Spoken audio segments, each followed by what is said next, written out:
गौरव सिंह जी, स्वागत है सीएनबीसी आवाज पर आपका। वेरी गुड मॉर्निंग और सबसे पहले कॉन्ग्रेचुलेशंस मार्केट डेब्यू करने के लिए।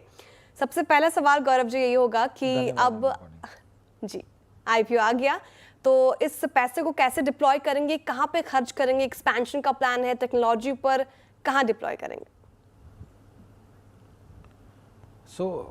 चूँकि ऑब्जेक्ट्स में भी लिखा था टीआरएचपी और आरएचपी में, इस जो हम लोगों ने प्राइमरी रेज किया है उसका मुख्य ऑब्जेक्टिव है उसको वर्किंग कैपिटल में डालना।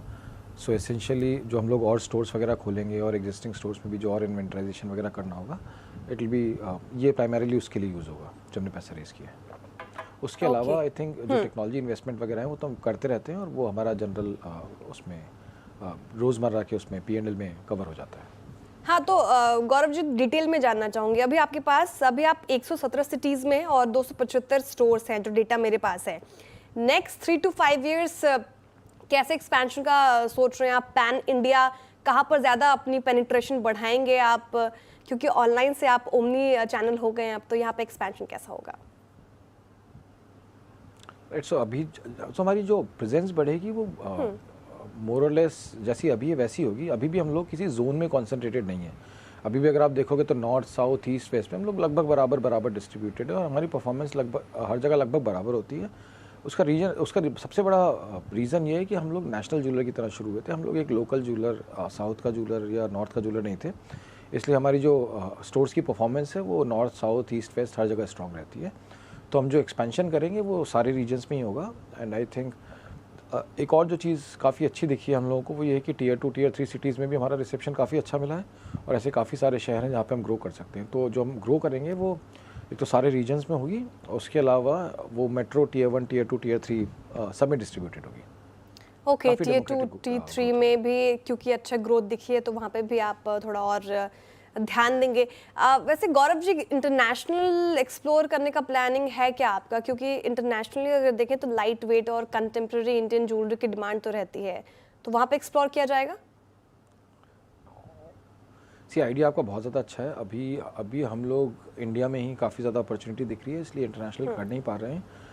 बट अगर आप जनरली देखोगे तो आई थिंक जो भी इंडियन ब्रांड्स बाहर गए हैं, इंडियन ब्रांड्स ने इंटरनेशनल ट्राई किया, जनरली सबके लिए अच्छा ही चला है। तो आई थिंक वो डेफिनेटली एक पोटेंशियल रहता है फ्यूचर का, बट अभी हमारा कोई एग्जीक्यूशन प्लान नहीं है उस पर। ओके, तो ये ब्लू स्टोन की जो यूनिक, क्योंकि कंज्यूमर और मार्केट सेंट्रिक समझने की कोशिश करूँ गौरव जी, तो ब्लू स्टोन की जो unique try at home service आप लोगों ने बनाई थी, ये कैसा रिस्पॉन्स मिल रहा है कस्टमर से इसको, और यहाँ पे कोई और इनोवेशन करने का सोच रहे हैं आप? सो आई थिंक वो हमने तब बनाई थी जब हम लोगों ने स्टोर शुरू नहीं किए थे। तो हम लोगों ने जब शुरू किया था तो हम सिर्फ ऑनलाइन थे। उस समय काफ़ी ज़्यादा फिजिकल टच एंड फील की डिमांड आती थी, तो हम लोगों ने ट्राई एट होम शुरू किया था ना। उस ट्राई एट होम से हम एक और रियलाइजेशन हमें बहुत ज़्यादा स्ट्रॉन्ग सेट इन हुआ कि ऑनलाइन लोग पसंद तो बहुत ज़्यादा कर लेते हैं, बट वो फाइनल बेसिकली 50,000 1 लाख रुपए देने से पहले और फिजिकल देखना बहुत इंपॉर्टेंट चीज़ होती है, उनके लिए बहुत ज़रूरी चीज़ होती है। अब ट्राई एट होम में भी ऐसा होता था कि वो लिमिटेड होता था। बेसिकली जो घर पे जाता है वो 10-15 पीस ले जा सकता है, बट वो उससे ज़्यादा पीस नहीं ले जा सकता। सो वो सब चीज़ें हमने देखी। उसके हम लोगों ने स्टोर शुरू किए, तो देन वी रियलाइज़ कि स्टोर बहुत एक इंपॉर्टेंट आस्पेक्ट है उस पूरे एक्सपीरियंस को कंप्लीट करने का, और फिर हमने स्टोर्स पे एक्सपैंड किया। तो अभी हमारा काफ़ी ज़्यादा जो ट्राई एट होम होता है वो स्टोर्स के थ्रू ही होता है। सो बेसिकली अगर आप अब इतने सारे स्टोर हो गए हमारे, स्पेशली मेट्रोज़ वगैरह में, कि आप जहाँ से भी ट्राई एट होम करते हैं उसके आसपास एक स्टोर होता है, तो वो स्टोर से कनेक्ट हो जाता है और स्टोर से ही उसकी पूरी नीड सर्व होती है उसके बाद। Okay, nice, interesting. Gaurav ji, India का भी ज्वेलरी मार्केट अभी देखें आप तो ज़्यादा वेडिंग और ट्रेडिशनल ज्वेलरी पर ही लोग फोकस करते हैं। डेली वेयर, ब्लू स्टोन की यूएसपी डेली वेयर और लाइफस्टाइल ज्वेलरी में है खुद को बनाने की, तो कैसे केटर करते हैं आप इसको? अगर आप देखेंगे तो लगभग वेडिंग और नॉन वेडिंग ज्वेलरी अभी 50-50% है, बट अगर आप 30 साल पहले देखते तो वेडिंग 80% होता। सो हो ये रहा है कि जो मार्केट है वो वेडिंग से नॉन वेडिंग की तरफ शिफ्ट होता जा रहा है। बट क्योंकि हमें सारी दुकानों पे लेगेसी हमेशा दिमाग में वो चलता रहता है, क्योंकि बेसिकली कोई भी 40-50 साल का होता है तो उसको अपना बचपन, मतलब बेसिकली फॉर्मेटिव ईयर्स जो जिनको बोलते हैं उनको वही याद रहता है। तो ऐसा लगता है वेडिंग बहुत बड़ा है, वेडिंग बहुत बड़ा है, वेडिंग बहुत बड़ा है, बट नॉन वेडिंग भी वेडिंग इतना बड़ा हो गया है। At the same time non wedding किसी ने ढंग से सर्व नहीं किया, क्योंकि सब लोग वेडिंग सर्व करने में लगे हुए थे, तो सब लोग जनरेशनली वही सर्व किए जा रहे थे।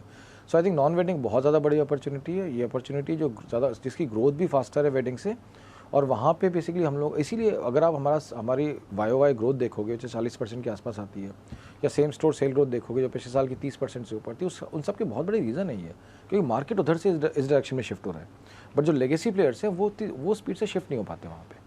सो I think we are happy, हम लोग खुश हैं उसी स्पेस में प्ले करते हुए।